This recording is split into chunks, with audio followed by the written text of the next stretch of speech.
By utilizing this law with the tactics I'll teach you in this video, not only will you work faster, save time, and be more efficient with the time you have to work, but you'll also prevent procrastination and these periods of unproductivity. Hello, I'm Dylan, I'm 18 and I coach unproductive people to turn productive using tactical techniques and strategies that have changed my life forever. I went from a gamer who spent 5,000 hours of his life or 210 days straight playing Call of Duty and other such video games, but now I effortlessly and easily breeze through large amounts of my work for my business, education and personal development goals. And in this video, I'm going to be giving you a tactic that I've only just fully comprehended. See, the Parkinson's law and the effect of this law is the work you're doing expands to the time you set for it. So if you tell yourself this bank of work I'm writing on this document is going to take 1 hour, then the work will take 1 hour. But if you cut that time in half to 30 minutes, there's a chance, there's a possibility, there's potential that you can get that work done in half the time just by creating a tighter deadline. The work expands to fit the time you give it. And I see this in my own work. I have to create short form content for this YouTube channel, for my other social media platforms from the videos. And I set myself way too much time for it. I just put it on my to-do list and I say, oh, I'll do it later, I'll do it later. It gets to about 8 o'clock. I'll sit down, say, oh, I'll do this for an hour. And it takes me an hour. It takes me an hour. I'm procrastinating. I can't get into it properly. I end up completing the work at 8:50 and it's taken me 50 minutes. However, the next day when I learned about this law's effects and I implemented it into the productivity system, I gave myself 15 minutes to produce 2 quality short form pieces of content like the day before, but I got it done in 35 minutes less time, making me more efficient, making me more time efficient. But not only that, number one, I didn't procrastinate because I had such a tight deadline. I just jumped into the work and immediately got it done because I didn't have this available time to sit around and think about the videos and etc. So I jumped straight into the work and I got it done easily. So I evaded procrastination. Number two, the one thing I was thinking is that because I don't have enough time, because I don't have the same amount of time, maybe the quality of the content will drop. The quality was exactly the same, if not better. And I think it's because you're not overthinking these minor details, because you have so much time to perfect the short form piece of content, which is actually just pseudo productivity. It's just making you feel like you're doing something. So even though this bank of time was 35 minutes shorter, number one, the quality was good. Number two, I evaded procrastination. And number three, I got the exact same amount of work done. So how can you apply this law to your life to save time, beat procrastination, and get the exact same results? So obviously, set ultra tight deadlines. Rather than giving yourself 3 hours to complete this bank of work, give yourself 30 minutes. Completely and aggressively cut the time. And the thing is, even if you don't get it done, even if you don't complete the task in the tight deadline you set yourself, you just extend the deadline slightly. But you'll be so surprised that when you have this tight deadline, you have this strict deadline that you're trying to complete a task into, you're going to have so much pressure, you're going to have so much focused energy because you realize that you don't have enough time to mess around, you don't have enough time to dilly-daddle, to procrastinate, to be unproductive. You have to dive straight in and get it done efficiently and effectively. And I know what you're thinking.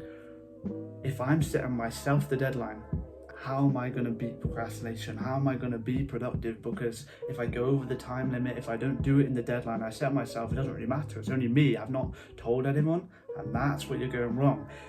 There's two options. You either have someone hold you accountable, you speak to someone you care about, you speak to someone you respect, and you tell them, I'm going to do this in 45 minutes, message me, ask me how I've done it. If I haven't done it, just let me know that I've disappointed. And then the second option is, if you go to this person you respect, you go to this person of somewhat authority, whether it's your parents, your friends, your partner, your teacher, etc., and you tell them to tell you the deadline, to then physically, orally speak the deadline to you. And because it's coming from someone else, it's coming from an authority position, someone in power and respect in your mind, when they tell you, it has more pungent effect and your brain's going to take note, and you'll have a higher chance of completing the work you set yourself in that deadline, because someone else is setting it for you. And if no one comes to your mind, if you have no one to support you and hold you accountable, then the top link in the description will take you to my productivity package, where I will hold your hand daily with my personal phone number. I'll keep you accountable, I'll keep you on track to beat procrastination and stay productive, and make use of these tight deadlines, because I'll set the work for you. If that sounds interesting, the top link will take you there.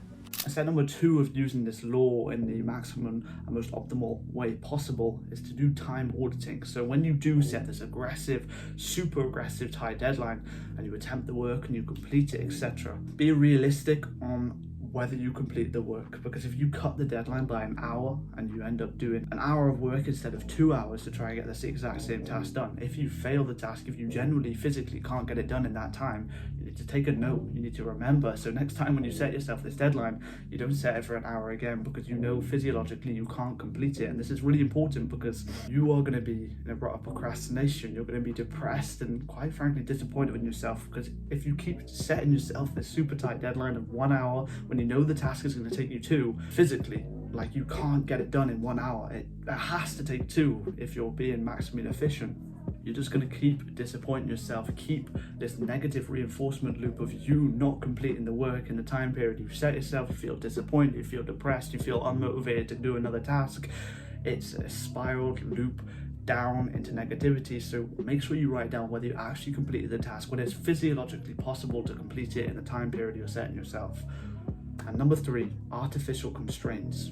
So there's a couple of ways you can limit the resources. So if you're working on a business and you're constantly emailing people, set yourself a 1 email rule. Once you write the email, you have to click send. You can't redo it, you can't retype. This is going to make you maximally efficient, because now it's higher priority to complete the email properly and effectively on the first go. Because you only have 1 email that's possible to send and you have no redo privilege, of course you're going to get the email done with a higher quality, with a faster and more efficient ease, eliminating procrastination. Or whether you're recording a video, you only have a 1 take rule with it. This video has 1 take. If you mess it up, you can't do it again for the whole day. So of course you're going to get video done better, faster, with more quality and ease. Or whether you're creating a graphic for something you're doing, whether you're a graphic designer, you also have that no redo policy. And of course this video can't go on forever. I can't exactly specify what you can implement and what kind of limited resource method you can use. However, if you're looking to get more interpersonal help from me, the top link in the description will take you to the productivity package that will change your life. You get my personal phone number and I'll keep you on track with productivity, applying these tactics directly to your life. If that sounds interesting, there's a whole host of other resources in the package in the top link. However, if you want a free alternative to this, I'll give you a productivity prompt right here for putting into AI to figure out the resources that you can limit to make you maximally effective and more productive in completing the work in an efficient and time effective manner. So that's it. That's Parkinson's law applied to productivity, and I hope you found it useful. Again, if you're looking to get more help from me and work with me personally, then the top link will take you there. I appreciate you for watching. Thank you very much.